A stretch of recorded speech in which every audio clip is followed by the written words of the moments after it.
नमस्कार साथियों, आज जो है राहुल गांधी जी फिर से एक बार बिहार में जो है आ चुके हैं। संविधान सुरक्षा सम्मेलन को संबोधित किए हैं और क्या कुछ कहे हैं। एक सवाल है, लगातार राहुल गांधी बिहार दौरे पे हैं, क्या असर पड़ेगा आगामी चुनाव में? ये बहुत सकारात्मक प्रभाव पड़ेगा। और जब न्याय योद्धा निकले हैं तो न्याय की बात किसे प्रिय नहीं होती है। न्याय उसे प्रिय नहीं होती है जो अन्याय करता है, जो दबे कुचले लोग हैं, जो वंचित लोग हैं, जो अल्पसंख्यक लोग हैं, उन्हें आज भी वो न्याय को मुहताज है। और कोई आदमी अगर न्याय देने के लिए निकले तो क्या हम उसे साथ नहीं देंगे?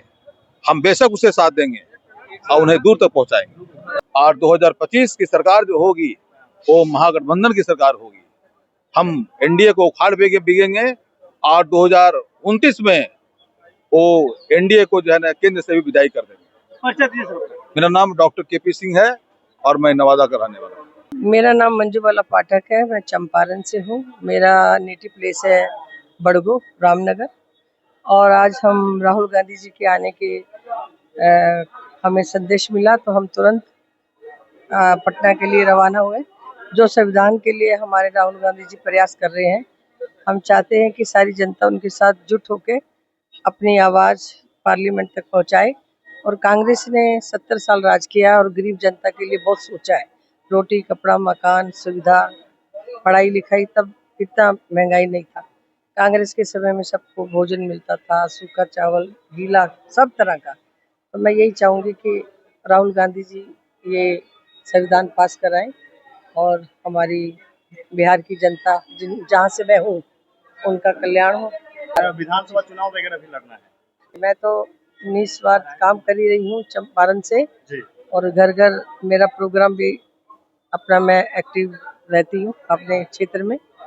पर अगर देखो ऐसा होता है कि हम अपनी सेवा जो कर सकते हैं हम कर रहे हैं। अगर हमें अगर जनता चुन के लाएगी तो फिर जो बेस्ट योजनाएं पार्लियामेंट की हैं वो हम अपने क्षेत्र में यूटिलाइज करेंगे, लाएंगे, अपनी जनता को देंगे। गरीब बच्चे हैं, पढ़ने वाले हैं, किसी को वजीफा चाहिए, किसी को इंदिरा विकास नहीं मिला, किसी को पेंशन नहीं मिल रही, तब भी हम कर रहे हैं। पर अगर पावर में आएंगे तो फिर तन मन धन से और जितना भी देश में सुविधा है जो आती है योजनाएं वो अपने क्षेत्र में लाएंगे। आगामी चुनाव में क्या बदलाव होगा? राहुल गांधी लगातार बिहार दौरे पे। जी इंशाल्लाह जो है बिल्कुल अच्छा मैसेज आएगा आप लोग के द्वारा। तो जी मोहम्मद जुबैर आलम, बिहार प्रदेश महासचिव, अमौर विधानसभा के रहने वाले।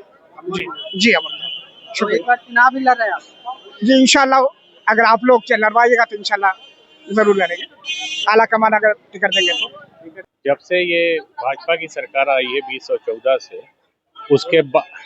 उसके बाद से संविधान पे अलग अलग तरह से अटैक हो रहा है और बार बार कुछ ऐसा करने की कोशिश की जा रही है जिससे संविधान के मौलिक जो अधिकार हैं उस पर खतरे उत्पन्न हो रहे हैं।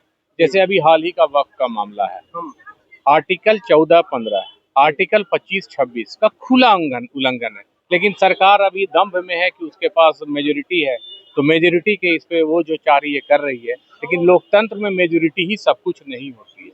यहाँ सामाजिक, यहाँ न्याय होता है, बंधुता होता है, प्यार होता है। मैं डॉक्टर खालिद अमीन, प्रवक्ता बिहार कांग्रेस।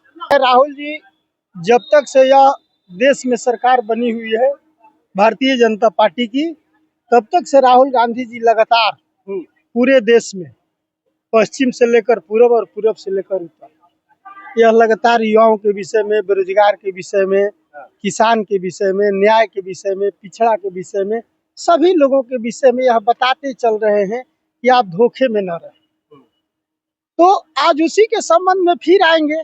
लगातार हर महीने राहुल जी आ रहे हैं बिहार में, ताकि लोगों ने जिस तरह से अफवाह फैलाए हैं और आप देख रहे हैं कि बिहार के लोग, मैं तो आप लोगों से भी कहना चाहूंगा कि आप देश के चौथे स्तंभ है, आप लोग भी जहाँ जाइए। 3 मुद्दा है, बहुत क्लियर मुद्दा है बिहार का। एक तो पहला मुद्दा है कि जो सबसे ज्यादा पढ़ेगा वो सबसे ज्यादा दूर नौकरी पाएगा, जो कम पढ़ेगा वो अपने जिले में पाएगा। और जब पूरे देश के हर प्रदेश में अलग अलग राज्य जब अपने अलावा प्रदेश के लोगों की नौकरी नहीं ले रही है तो बिहार में डोमिसाइल नीति क्यों नहीं लागू हो रही है? बड़ा मुद्दा है डोमिसाइल, बड़ा मुद्दा नहीं है। बेरोजगारी का भी मुद्दा बहुत मुद्दा है। अगर डोमिसाइल नीति जैसे ही लागू हो जाएगी तो ये जो हमारे नेता NSY के छात्र संगठन के प्रभारी और हम सब के भाई कन्हैया कुमार जी जो लगातार पदयात्रा कर रहे हैं, यही बात समझा रहे हैं, पलायन रोको। तो पलायन तबे न रुकेगा जब डोमिसाइल नीति लागू होगी, लोग जो पढ़ेंगे उनको रोजगार मिलेगा, सारी व्यवस्थाएं मिलेगी, तबे तो ये रुकेगा। चलिए अपने परिचय।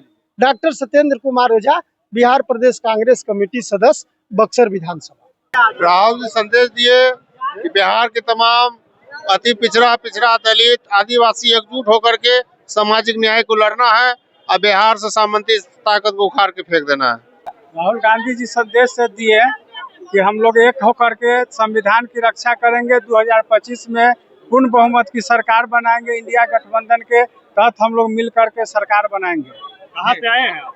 अभी हम हाजीपुर से आए हैं, वैशाली जिला के जिला अध्यक्ष है इसी डिपार्टमेंट। अच्छा, बिहार में जल्द ही चुनाव है, लगभग अक्टूबर नवंबर में चुनाव है और बिहार जिधर करोड़ फेरता है उधर पूरा देश करोड़ फेर देता है। क्या असर पड़ेगा आगामी चुनाव में? बहुत बढ़िया असर पड़ेगा। इस बार बिहार में सरकार बदल जाएगी और कांग्रेस पार्टी के गठबंधन के साथ जो लोग रहेंगे उनकी सरकार बनेगी। संदेश दिया उन्होंने जो संदेश दिया वो अच्छा ही दिया, बिहार को चेंज करने के लिए दिया, बिहार के सिस्टम को चेंज करने के लिए दिया। आज तो उनका जो स्पेशल मुद्दा था उस पे दिया उन्होंने, जो अति पिछड़ा और पिछड़ा माइनॉरिटी लोग उन लोगों को बढ़ाने के लिए, उन लोगों को आगे बढ़ाने के लिए, उन लोगों को हर फील्ड में आगे ले जाने के लिए संदेश दिया। उन्होंने दिया कि बिहार को जैसे हम मदद करेंगे और पग पग पर साथ चलेंगे और साथ चल करके हम लड़ेंगे, तभी संविधान जैसे सुधार होगी। 25 के चुनाव में क्या लग रहा है इस बार कांग्रेस पार्टी कितना आगे बढ़ेगी? कांग्रेस पार्टी का तो कुछ सीट आवेगा। पिछली बार से बेहतर होगा। हाँ, पिछली बार से बेहतर होगा। अभी आप जो है देख रहे थे, जो लोग जो है बाहर निकले हैं, बातचीत किए हैं, जाने हैं कि राहुल गांधी जी ने क्या कुछ कहे हैं। इसी तरह तमाम खबर देखने के लिए आपका शुक्रिया। मिलते हैं किसी वीडियो में, फिलहाल जय हिंद।